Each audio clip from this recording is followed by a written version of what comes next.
말씀입니다. 룻기 1장 6절에서 18절 말씀입니다. 우리 한 목소리로 좀 빠르게 같이 읽겠습니다.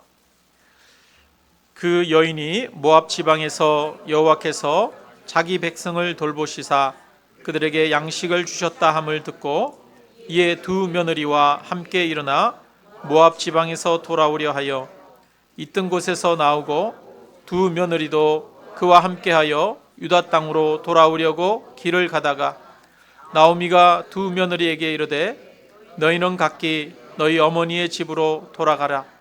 너희가 죽은 자들과 나를 선대한 것 같이 여호와께서 너희를 선대하시기를 원하며 여호와께서 너희에게 허락하사 각기 남편의 집에서 위로를 받게 하시기를 원하노라 하고 그들에게 입맞춤에 그들이 소리를 높여 울며 나오미에게 이르되 아니니이다. 우리는 어머니와 함께 어머니의 백성에게로 돌아가겠나이다 하는지라. 나오미가 이르되 내 딸들아 돌아가라. 너희가 어찌 나와 함께 가려느냐? 내 태중에 너희의 남편 될 아들들이 아직 있느냐? 내 딸들아 되돌아가라. 나는 늙었으니 남편을 두지 못할지라. 가령 내가 소망이 있다고 말한다든지 오늘 밤에 남편을 두어 아들들을 낳는다 하더라도 너희가 어찌 그들이 자라기를 기다리겠으며 어찌 남편 없이 지내겠다고 결심하겠느냐? 내 딸들아 그렇지 아니하니라. 여호와의 손이 나를 치셨으므로 나는 너희로 말미암아 더욱 마음이 아프도다 하매 그들이 소리를 높여 다시 울더니 오르바는 그의 시어머니에게 입맞추되 룻은 그를 붙쫓았더라. 나오미가 또 이르되 보라 내 동서는 그의 백성들과 그의 신들에게로 돌아가나니 너도 너의 동서를 따라 돌아가라 하니 룻이 이르되 내게 어머니를 떠나며 어머니를 따르지 말고 돌아가라. 강권하지 마옵소서. 어머니께서 가시는 곳에 나도 가고 어머니께서 머무시는 곳에서 나도 머물겠나이다. 어머니의 백성이 나의 백성이 되고 어머니의 하나님이 나의 하나님이 되시리니 어머니께서 죽으시는 곳에서 나도 죽어 거기 묻힐 것이라. 만일 내가 죽는 일 외에 어머니를 떠나면 여호와께서 내게 벌을 내리시고 더 내리시기를 원하나이다 하는지라. 나오미가 룻이 자기와 함께 가기로 굳게 결심함을 보고 그에게 말하기를 그치니라. 아멘. 네, 우리가 살아가면서 매일매일 여러 가지 선택을 하면서 살아갑니다. 무엇을 할지 무엇을 먹을지 모든 것들이 다 선택입니다. 그런데 선택하는 것이 마냥 쉽지만은 않습니다. 그래서 사람들은 선택하라고 할 때 아무거나 이렇게 말합니다. 뭐 먹을래 말해도 아무거나 말하기도 하고요. 중국집에 가가지고 뭐 먹을래 그러면 짜장면도 먹고 싶고 짬뽕도 먹고 싶고 고민하다가 짬짜면을 만들어냈습니다. 우리 그 통닭도 양념 통닭, 후라이드 통닭 있는데 사람들이 후라이드 반, 양념 반은 안 돼요. 그러니까 반반이 생겼잖아요. 그러니까 이것도 하고 싶고 저것도 하고 싶고 그런 게 우리의 마음이죠. 그런데 인생은 반반씩 선택할 수 있으면 좋겠지만 한쪽밖에 선택할 수밖에 없는 그런 상황들이 있습니다. 많은 사람들이 그런 상황에서 잘못된 선택을 해서 인생이 무너지고 망가지기도 합니다. 그런데 때로는 잘못된 선택이 인생만 무너지게 하는 것이 아니라 그 영혼조차 무너지게 만드는 경우가 있습니다. 오늘 본문에 나오는 나오미는 베들레헴에 살다가 기근이 들어서 모압으로 내려가는 선택을 합니다. 모압 땅에서 남편이 죽고 큰아들이 죽고 작은 아들까지 죽고 모든 소망이 끊어졌습니다. 베들레헴에서 모압으로 내려갔다는 것은 하나님을 믿는 신앙의 삶을 살다가 세상을 쫓아서 갔다는 의미이기도 합니다. 나오미는 세상의 행복을 쫓아가다가 결국 모든 것을 잃는 아픔을 겪었습니다. 모든 것을 잃은 후에야 새로운 생각이 들었던 것이죠. 오늘 6절에 보니까 이렇게 말합니다. 그 여인이 모압 지방에서 여호와께서 자기 백성을 돌보시사 그들에게 양식을 주셨다 함을 듣고 두 며느리와 함께 일어나 모압 지방에서 돌아오려 하여 라고 말하고 있습니다. 나오미가 다 망하고 나서야 그제야 이스라엘로 돌아가고자 하는 마음이 생겼습니다. 삶의 방향이 바뀐 것입니다. 모압으로 내려갔었다가는 망했었는데 이제 다 망한 이후에 삶의 방향을 바꾸어 다시 베들레헴으로 돌아온 것입니다. 그런데 이렇게 삶의 방향이 바뀌는 것, 이것이 진정한 복입니다. 우리 세상의 아버지들이 세상의 성공을 쫓아서 일 중독으로 살아가다가 뒤늦게 가정의 소중함을 깨닫고 가족을 돌보는 방향으로 돌아서는 것은 새로운 전환입니다. 한 번에 크게 재산을 불려보고자 주식이나 코인에 투자를 했다가 손해를 크게 보고 뒤늦게 주시는 것에 만족하며 살기로 결심하고 욕심을 내려놓고 조금씩 저축하며 살기로 하는 것은 전혀 다른 새로운 시작이 됩니다. 세상만 쫓아서 살아가다가 하나님의 말씀을 따라 살기로 하고 하나님께로 돌아서는 것도 새로운 방향으로의 전환입니다. 망하고 무너지고 어려운 일을 겪고 난 후에라도 이렇게 방향을 바꾸면 살 길이 생깁니다. 방향이 바뀌는 것이 복입니다. 그런데 많은 경우에 삶의 방향이 바뀌는 것이 쉽지 않습니다. 술을 좋아하는 사람이 술을 끊기가 어렵습니다. 도박을 좋아하는 사람이 도박을 끊기가 어렵습니다. 한탕 크게 벌어서 편안하게 살고자 하는 그 욕심을 내려놓기가 어렵습니다. 세상 만족과 즐거움을 쫓아가는 우리가 하나님께로 완전히 돌아서기가 참 어렵습니다. 나오미는 남편을 잃고 두 아들을 잃고 모든 소망이 사라진 후에야 삶의 방향이 바뀌었습니다. 모압에서 가나안 땅으로 방향을 돌렸습니다. 우리도 우리의 삶의 방향이 바뀌어지는 축복이 있기를 주님의 이름으로 축원합니다. 나오미의 삶이 다시 방향을 바꾸자 회복되기 시작합니다. 나오미의 삶이 회복된 것은 나오미가 능력이 뛰어났기 때문이 아닙니다. 나오미가 큰 꿈과 비전을 품고 적절하게 잘 대처했기 때문도 아닙니다. 여전히 그녀는 아무것도 할 수 없는 비참한 처지에 있었습니다. 나오미에게 바뀐 것이라고는 그녀의 방향이 바뀐 것 뿐이었습니다. 모압에서 다시 베들레헴으로 올라간 것 뿐이었습니다. 세상을 향하다가 다시 하나님을 향한 것 뿐이었습니다. 그런데 하나님께서 방향이 바뀌었더니 그에게 은혜를 베풀어 주셨습니다. 방향을 바꾸는 것은 결코 적은 일이 아닙니다. 방향이 바뀌는 것은 놀라운 변화의 시작이고 결과입니다. 방향이 바뀌는 것이 축복이고 은혜입니다. 모압에서 베들레헴으로, 세상에서 하나님께로 우리의 삶의 방향이 바뀌어야 합니다. 혹시 가던 길을 멈추고 방향을 돌려야 할 나의 삶의 문제가 있지는 않습니까? 잘못된 방향으로 가다가 무너짐을 겪고 있는 것은 무엇입니까? 무너짐과 멸망의 길을 가면서도 방향을 돌리지 못하고 여전히 미련을 두고 있는 것은 없습니까? 우리의 삶이 아무리 무너지고 무너져도 그것은 끝이 아닙니다. 방향을 전환하면, 하나님께로 방향을 돌리면 새로운 삶이 시작됩니다. 방향을 돌리는 것, 그것이 복이고 그것이 축복입니다. 하나님께로 방향을 돌리는 저와 여러분이 되시기를 주님의 이름으로 축원합니다.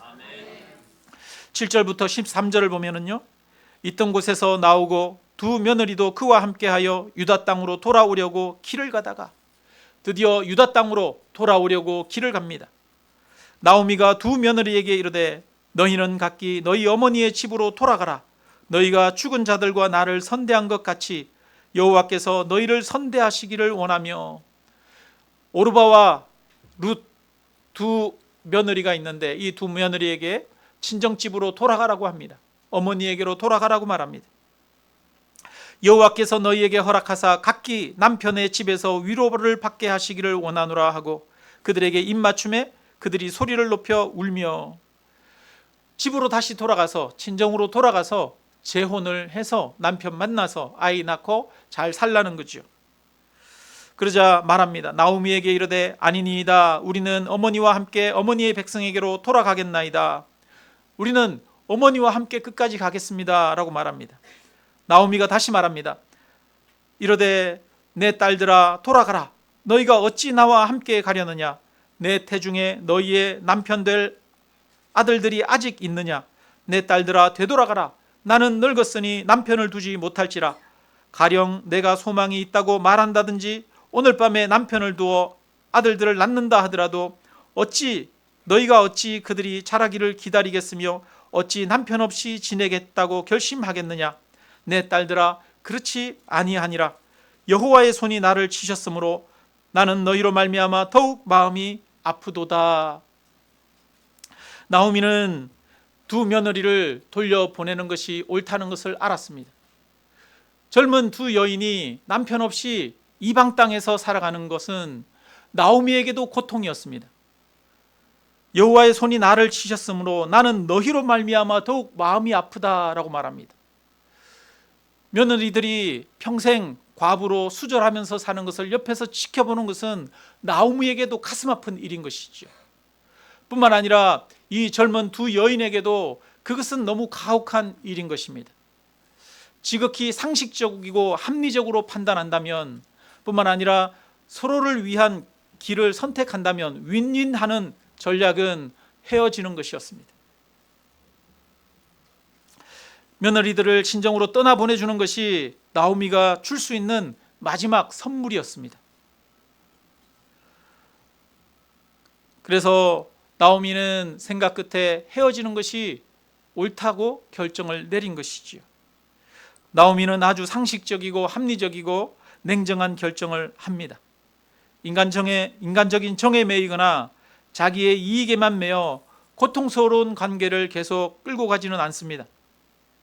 나오미는 며느리들에게 떠날 수 있는 기회를 주고 있는 것입니다. 떠날 수 있는 자유를 주고 있습니다. 그것처럼 우리도 때로는 서로의 유익을 위해서는 떠나보내야 할 때도 있습니다. 떠날 수 있는 자유를 주어야 할 때가 있는 것이지요. 하나님은 저와 여러분에게 자유를 주십니다. 우리에게 선택할 자유를 주셨습니다. 선악과를 주시면서 먹을 수 있는 자유도 주셨고 먹지 않을 수 있는 자유도 주셨습니다. 엘리멜렉은 가나안 땅에서 모압으로 내려가는 자유를 얻었습니다. 나오미는 모압 땅에서 다시 가나안 땅으로 올라오는 자유를 얻었습니다. 하나님은 우리 모두에게 선택의 자유를 주십니다. 사랑한다는 것은 선택의 자유를 주는 것입니다. 탕자의 아버지도 탕자가 재산을 팔아서 아버지를 떠나 허랑방탕하게 살 수 있는 기회를 주었습니다. 우리 마음대로 살아갈 수 있는 기회를 주는 것도 때로는 사랑이기도 하지요. 아버지는 아들을 사랑하지만 그런 자유를 주었던 것입니다. 마찬가지로 나오미도 이 며느리들을 사랑하지만 사랑하기에 자유를 준 것이고 사랑하기에 선택할 수 있게 하셨던 것이지요. 하나님도 우리를 사랑하시기에 오늘도 우리에게 자유를 주십니다. 어떤 사람들은 말합니다. 하나님이 사람을 에덴 동산에 선악과를 만들지 않으면 되지 왜 선악과를 만들어서 이렇게 어렵게 하느냐라고 말합니다. 그러나 하나님은 우리를 로봇으로 만들지 않았습니다. 우리를 사랑하시기에 우리에게 자유를 주신 것입니다. 그래서 우리도 누군가를 사랑할 때 그가 선택하고 결정할 수 있도록 자유를 주어야 할 필요가 있습니다. 그런데 오늘 이 두 며느리는 그 자유를 서로 다른 방향으로 사용합니다. 14절을 같이 읽습니다. 14절 그들이 소리를 높여 다시 울더니 오르바는 그의 시어머니에게 입맞추되 룻은 그를 붙쫓았더라. 오르바는 시어머니에게 입맞추고 작별 인사를 했습니다. 오르바가 보기에 시어머니의 말이 맞는 말이었습니다. 가장 합리적이고 상식적인 결정이었습니다. 가슴은 아프지만 앞으로 남은 내 인생을 생각해 보니까 헤어지는 길만이 살 길이었습니다. 오르바가 시어머니와 함께 베들레헴으로 갔다가는 평생 결혼도 못하고 과부로 늙어 죽을 수도 있는 일이었습니다. 고생할 것이 너무나 뻔한 길이었습니다. 둘 다 고생하느니 차라리 젊은 나라도 재혼을 해서 아이를 낳고 살아가자. 이것이 안정적인 길이고 행복한 길처럼 보였습니다. 오르바가 이런 결정을 하게 된 가장 중요한 가치는 안정과 행복입니다. 오르바는 행복한 인생을 선택한 것입니다. 여러분, 행복한 인생을 살기 위해서 선택한 그 선택을 비난할 수 있겠습니까? 우리는 그런 선택을 비난할 수가 없습니다. 성경도 오르바의 선택을 비난하지 않습니다. 우리 마음의 중요한 행동의 동기가 무엇입니까? 그것은 나의 삶이 좀 더 안정되고 평안하고 행복한 것 아니겠습니까? 우리가 살아갈 때 대부분 우리의 선택은 안정과 행복입니다. 우리는 나의 행복을 위해서 선택하면서 살아갑니다. 마치 이 오르바와 같습니다. 이런 오르바의 결정을 우리는 결코 비난할 수가 없습니다. 우리는 안정과 행복을 위한 선택을 해야 합니다. 그런데 때로는 어리석게도 안정과 행복을 위한 길이 아닌데도 잘못 선택할 때가 참 많은 것이 문제죠. 그러나 정말 지혜가 있다면 참된 안정, 참된 행복을 위한 선택을 하는 것은 바람직한 것이기도 합니다. 그런데 살아가다 보면 그런 선택만을 하면서 살아가는 것은 아닙니다. 인생에는 또 다른 선택을 할 수도 있습니다. 위험한 것을 선택하고 손해보는 것을 선택하고 오히려 고통스러운 선택을 알면서도 스스로 하는 경우가 있는 것이지요. 바로 룻입니다. 룻은 나오미를 붙쫓았더라라고 말합니다. 붙들고 늘어졌다는 말이에요. 시어머니가 가라고 말하는데, 두 번씩이나 가라고 말하는데 붙들고 늘어집니다. 나는 절대로 떨어지지 않겠습니다라고 그렇게 그 옆에 붙어 있습니다. 그러자 나오미가 다시 설득합니다. 15절입니다. 나오미가 또 이르되 보라, 내 동서는 그의 백성과 그의 신들에게로 돌아가나니 너도 너의 동서를 따라 돌아가라 하니. 나오미가 룻을 돌려보내려고 하는 것은 그냥 해본 말이 아닙니다. 친정으로 돌아가는 오르바를 은근슬쩍 비난하지도 않습니다. 오히려 오르바처럼 너도 그렇게 떠나라고 말합니다. 룻을 보내려고 하는 나오미의 마음은 진심이었던 것이죠. 그런데 룻의 결정이 완강합니다. 16절 17절 같이 있습니다. 룻이 이르되 내게 어머니를 떠나며 어머니를 따르지 말고 돌아가라 강권하지 마옵소서. 어머니께서 가시는 곳에 나도 가고 어머니께서 머무시는 곳에서 나도 머물겠나이다. 어머니의 백성이 나의 백성이 되고 어머니의 하나님이 나의 하나님이 되시리니 어머니께서 죽으시는 곳에서 나도 죽어 거기 묻힐 것이라. 만일 내가 죽는 일 외에 어머니를 떠나면 여호와께서 내게 벌을 내리시고 더 내리시기를 원하나이다 하는지라. 룻은 절대로 어머니를 떠나지 않겠다고 말합니다. 죽어도 못 가겠다는 것입니다. 어머니께서 죽으시는 곳에서 나도 죽어 거기 묻힐 것이라고 말합니다. 죽음까지도 각오하고 어머니와 함께 하겠다는 것입니다. 나오미는 지금 좀 더 편안하게 살고 좀 더 행복하게 살고 또 그렇게 만족을 누리면서 살고 싶은 그런 마음으로 나오미와 함께 한 것이 아닙니다. 비록 힘들고 고통스럽더라도 어머니와 함께 가겠다는 것입니다. 나오미가 이 길을 선택하면 결국은 나중에 해피엔딩이 될 거야. 지금은 어렵지만 나중에는 좋아질 거야 라고 하는 그런 생각이 있어서 따라간 것도 아닙니다. 나중에 어머니가 죽는 곳에서 나도 죽을 것이다 라고 말합니다. 평생 힘들게 살아도 어머니 옆에 같이 있겠다는 겁니다.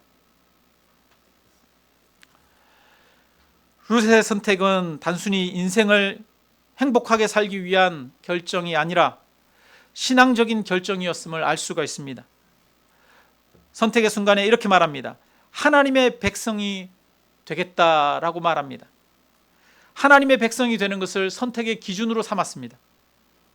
행복한 삶을 사는 것보다 하나님을 더 중요하게 여겼습니다. 룻이 한 선택은 분명히 더 힘들고 고통스럽고 어렵고 미래가 보장되지 않는 선택입니다. 세상적으로 보면 바보 같은 선택입니다. 아마 주변 사람들이 보았다면, 룻의 다른 가족들이 보았다면 다 뜯어 말렸을 것입니다. 이익될 게 하나도 없고 손해만 보는 선택입니다. 여러분, 혹시 주변 사람들이 다 뜯어 말리는 이익될 것이 하나도 없는 선택을 하신 적이 있으십니까? 있으시군요. 그 남자랑 결혼하지 마라, 손해다 그랬는데 뜯어 말리는데도 결혼하셨습니까? 어떤 사람은 아마 오르반은 친정집이 부자였고 룻은 가난하거나 친정집이 아마 아예 망하고 없었을 것이다 라고 말하기도 합니다. 그래서 어쩔 수 없이 아마 나오미를 따라갔을 것이다 라고 말하기도 합니다. 물론 그랬을 수도 있습니다. 친정집이 아마 잘 살고 친정집이 좋다 그러면 거기 다 가고 싶지 않겠어요, 그죠? 그랬을 수도 있어요. 어떤 사람은 그러더라고요. 친정집에서 야, 이혼하고 나와! 이러면 자기도 이혼했을 거라고. 그런데 친정집에서 가도 안 받아주니까 이혼 안 하고 같이 살았다고 그러는 사람들도 있더라고요. 어쩌면 룻도 친정이 제대로 없었을 수도 있죠. 그런데 친정이 없다고 하더라도 나오미를 따라가는 것은 손해입니다. 이방 땅이잖아요. 이스라엘 사람들은 이 모압과 암몬 족속은 이스라엘 회중에 들어오지 못할 거라고 말합니다. 이 모압과 암몬 사람들은 멸시와 천대를 받았어요. 그러니까 나오미와 함께 가면은 혹이 딸려 있잖아요. 시어머니라는 혹이 딸려 있고 평생 섬겨야 되는 데다가 뿐만 아니라 이방인으로 거기서 살아가야 되잖아요. 멸시와 천대를 받을 수도 있잖아요. 아무도 결혼 안 해줄 수도 있는 일이지요. 그러니까 친정이 다 망하고 없다고 하더라도 나오미를 따라가는 것은 죽는 길이고 손해보는 길이라는 겁니다.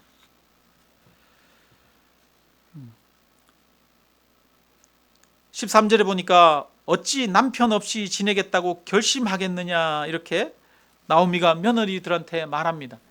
나를 따라가면 평생 남편 없이 살아야 될 거야 이렇게 말하고 있는 거죠. 그런데도 그 모든 것을 알면서도 나오미는 하나님을 따르기 위한 선택을 했습니다. 평생 가난하게 살 줄을 알면서도 그런 선택을 한 것이죠. 나중에는 행복하게 잘 살 수 있을 거야 라고 하는 기대를 가지지 않았습니다. 그런 기대가 전혀 기대조차 품을 수 없는 그런 선택이지만 그 길을 가기로 선택한 것이죠. 성경은 두 며느리 오르바와 룻의 이야기를 통해서 우리가 살아가면서 삶의 길을 선택할 때 서로 다른 두 기준이 있다는 것을 보여주고 있습니다. 하나는 행복을 위한 선택을 하는 겁니다. 또 하나는 믿음을 위한 선택, 하나님을 위한 선택을 하는 것입니다. 많은 사람들이 거의 대부분 행복을 위한 선택을 하죠. 그렇지 않습니까? 결혼을 하고 또 직장을 취업해도 다 행복을 위한 선택을 합니다. 그런데 알고 봤더니 그것이 행복한 선택이 아니라 내가 내 발등 찍었더라 라고 하는 거지. 처음부터 가난하게 될 줄 알고 손해볼 줄 알고 피해 당할 줄 알면서 그 선택을 하는 경우는 거의 없습니다. 우리는 대부분 오르바와 같이 행복을 위한 선택을 하면서 살아갑니다.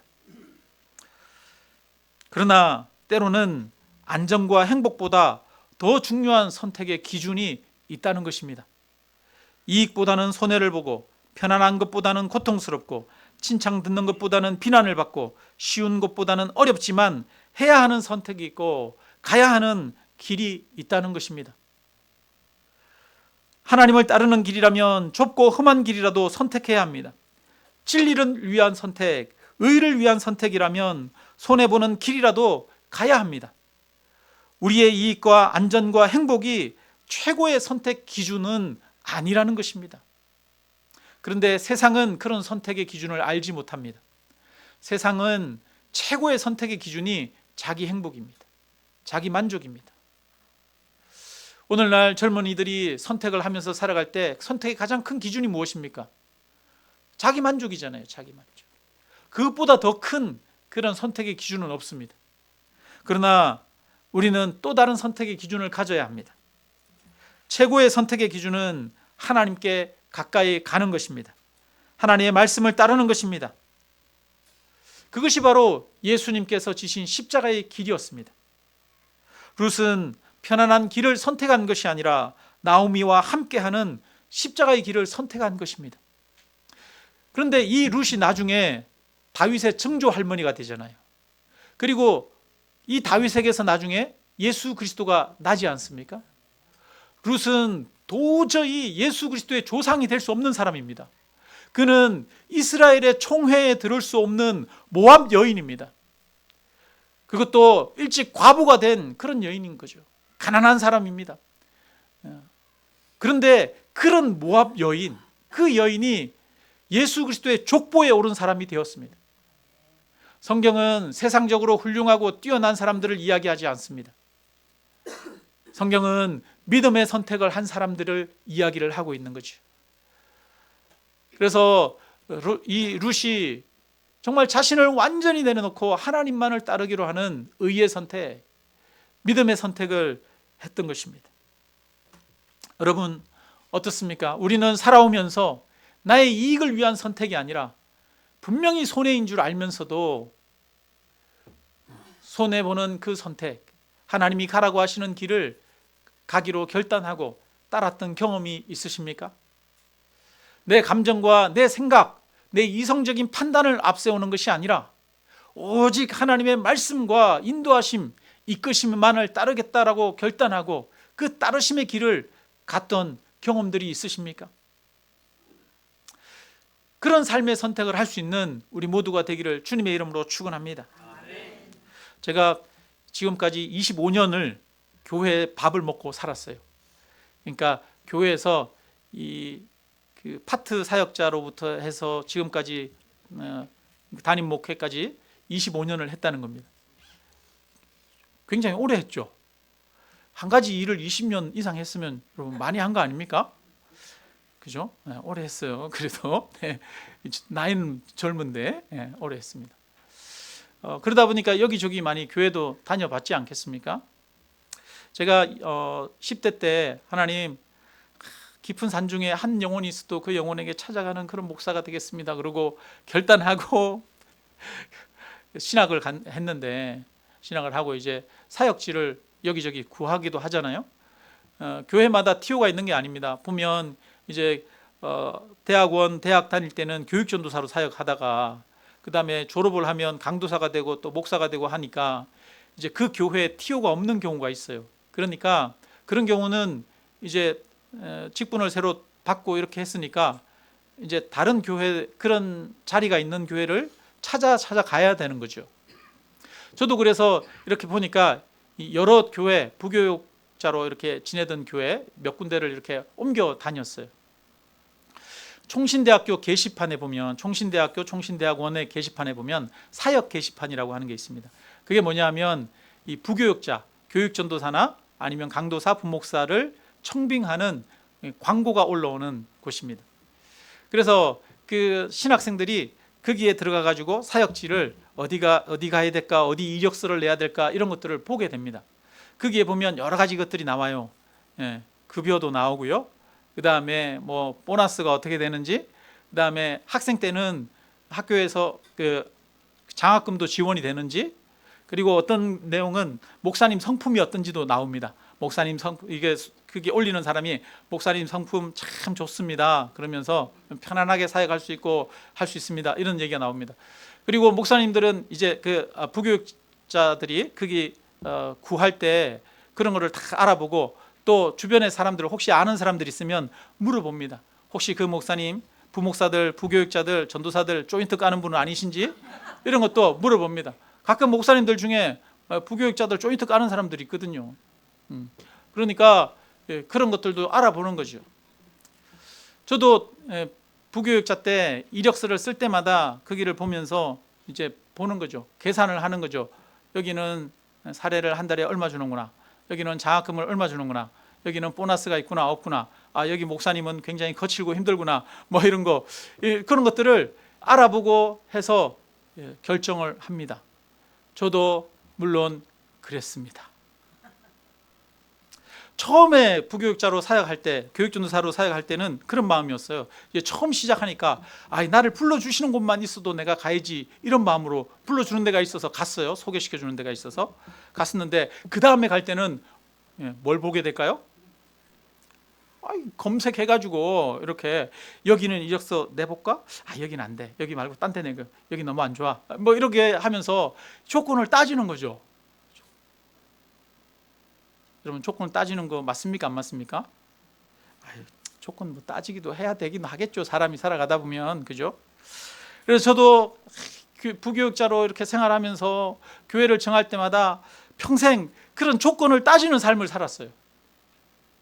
여러 군데 이렇게 몇 번 부교육자로 생활하면서,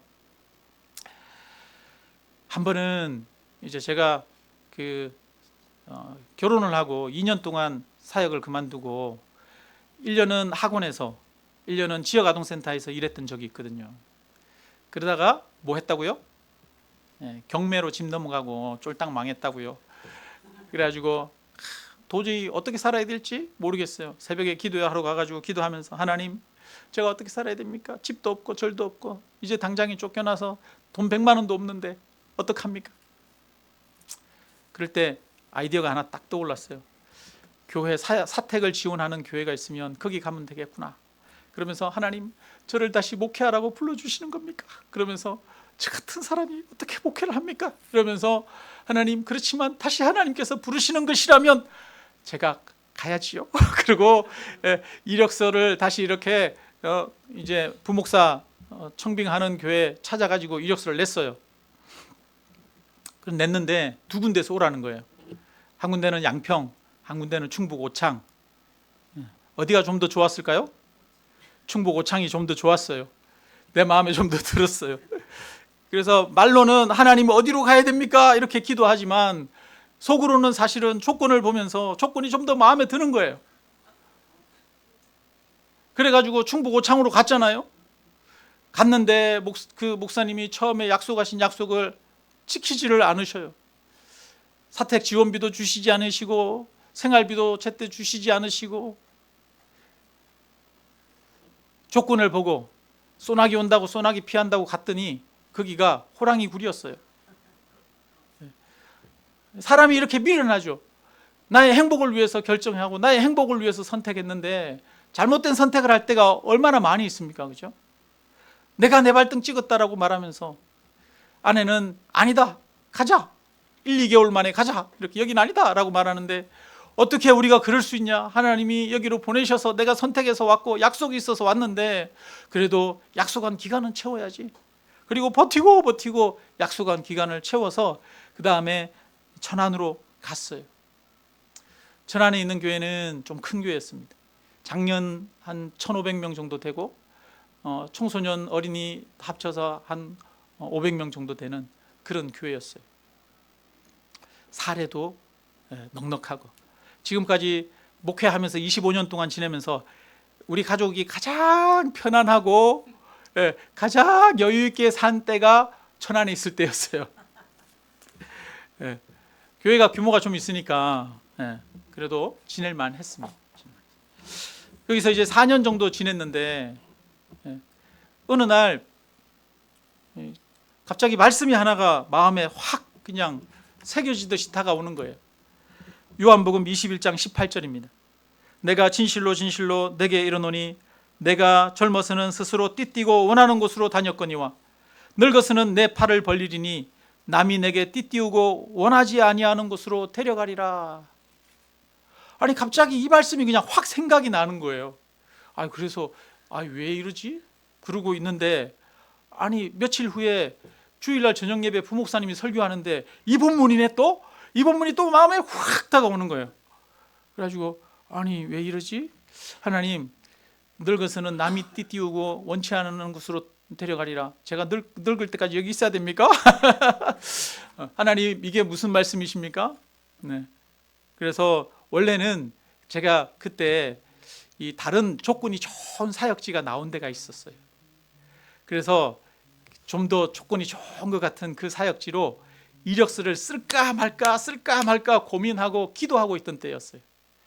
쓸까 말까 몇 개월째 좀 더 좋은 사역지를 찾아가서 가려고 쓸까 말까 고민하고 기도하고 있었는데, 제한테 주신 응답의 말씀은 젊어서는 네가 원하는 대로 다녔거니와 늙어서는 남이 띠띠우고 원치 않는 곳으로 너를 데려가리라. 이 말씀이 그냥 확 다가오는 거예요. 그래가지고 하나님 앞에, 하나님, 제가 무슨 말씀인지 모르겠지만 이력서 쓰는 거 포기하고 하나님이 이끄시는 대로 제가 기다리겠습니다. 그리고 이력서 쓰는 거를 포기했어요. 그리고 며칠 지났는데 전화가 한 통 왔어요. 봉담에 있는 목사님한테서 전화가 왔습니다. 봉담의 그 목사님은 개척한 지 2년 된 교회였어요. 성도님들이 한 80명 정도 모인다고 그러면서 우리 교회는 전임 전도사나 강도사님을 부교육자로 두면 딱 좋을 만한 사이즈인데 네가 와서 같이 좀 있었으면 좋겠다, 이렇게 부르시는 거예요. 하필이면 큰 교회에서 오라고 그래야 되는데 큰 교회가 아니고 이제 개척한 지 2년 된 80명 되는 교회에서 목사님이 전화가 온 거예요. 그 전화를 받고 무슨 생각이 들었을까요? 이게 이 말씀의 응답인가? 이런 생각이 드는 거죠. 원래 부목사님들이 이제 나중에 부목사로 사역하다가 담임 목사로 청빙받아서 가잖아요. 개척 아니면 청빙이니까. 청빙받아서 갈 때 아주 중요한 요소가 뭔지 아십니까? 그 이전에 어디에서 사역했느냐, 이게 중요하거든요. 내노라고 하는 대형 교회, 우리 아는 큰 교회 10,000명, 뭐 몇만 명, 2만 명 되는 이런 교회들, 그런 교회에서 부목사로 오랫동안 사역하신 분들이 그 다음에 가는 곳이 어디냐, 청빙받아서 담임 목사로 가는 곳이 이제 중견 교회입니다. 뭐 1,000명, 500명 뭐 이렇게 되는 교회들 청빙받아서 갑니다. 개척교회 목사는 500명, 1,000명 되는 그런 개척교회 작은 교회에서 부목사로 있었던 사람들은 500명, 1,000명 되는 교회 부목사로 절대로 청빙 못 받습니다. 대형교회, 최대형교회에 있던 부목사님들이 중견교회 담임 목사로 청빙을 가고요, 중견교회 부목사로 있던 사람들이 그 다음에 자립하는 100명, 200명 되는 교회, 이런 교회들 부목사로 청빙받아서 갑니다. 그러려면 저는 적어도 청빙받아서 담임 목사로 가려면 천안에 붙어 있든가 아니면 좀 더 큰 교회로 가는 게 맞는 거예요. 그래도 천안에 붙어 있으면 다른 교회 이력서라도 내볼 수는 있거든요. 100명, 200명 되는 교회에 자립하고 자체 건물 있고 이런 교회 이력서라도 내볼 수는 있거든요. 그런데 80명 되는 교회 부목사로 와가지고는 청빙 원서에서 떨어집니다. 우리가 교회 개척할 때 목사님이 얘기를 하셨어요. 우리 교회가 너무 작지 않냐, 우리가 분리 개척을 하면 좋겠는데 교회 규모가 너무 적고 힘이 미약하니 나는 개척보다는 청빙을 갔으면 좋겠다, 청빙을 한번 위해서 노력해봐라, 이렇게 얘기를 하더라고요. 그래서 목사님 말씀에 순종해서 원서를 썼어요. 청빙해서 원서를 써서 냈는데, 제가 천안에 있을 때 같이 사역했던 부목사도 거기 냈다 그러더라고요. 그런데 그 부목사는 거기 서류는 통과했어요. 그런데 저는 서류도 안 되더라고. 작은 교회 부목사로 있으니까. 그러니까 이력서를 위해서라면, 자기 이력을 위해서, 스펙을 위해서, 그 다음에 미래를 위해서라면 작은 교회에서 좀 더 큰 교회 부목사로 가야 되는 거예요. 부목사님들이 여러분, 여기 향남 아름다운 교회 우리 한 100명 정도 되고 부목사님 모신다 그러면 여기 청빙하기가 힘듭니다. 여기 우리 교회 전도사님 모시기 힘들어요, 여러분. 우리 교회 현원 전도사님, 임성기 전도사님 있잖아요. 저런 분들 모시기 힘듭니다. 진짜예요, 진짜. 요즘 신학생들이 작은 교회 안 가려고 그럽니다. 안 가요. 그러니까 좀 더 큰 교회로 가는 게 맞죠. 청빙을 가는 게 맞죠. 전체 교인 한 2,000명 되는 교회에서 사역하는데 하다가 80명 되는 교회에서 네가 왔으면 좋겠다 부르는 거예요. 그러면서 사례비가 얼마인지도 얘기를 안 해줘요.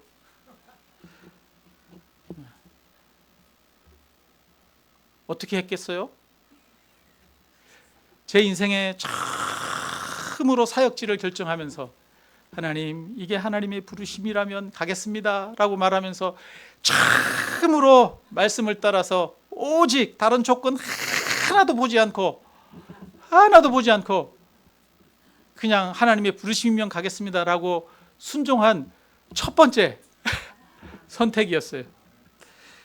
그래서 처음으로 다른 조건 보는 것이 아니라 하나님의 이끄심에만 따르겠습니다라고 하는 그런 선택을 배운 거죠.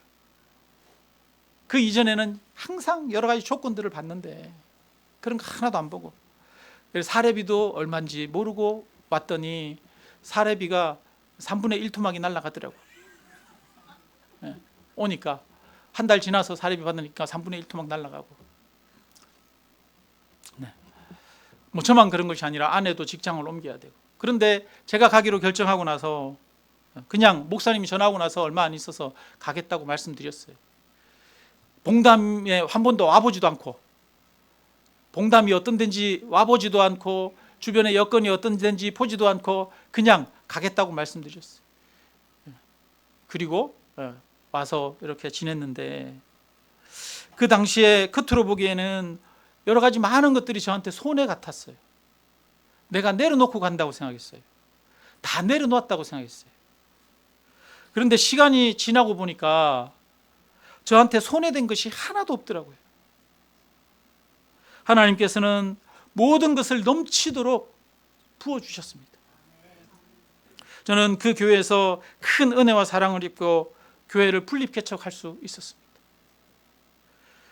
그리고 개척한 이후 지금까지 하나님께서 은혜 주셔서 너무나도 감사하게 교회 사역을 하고 있습니다.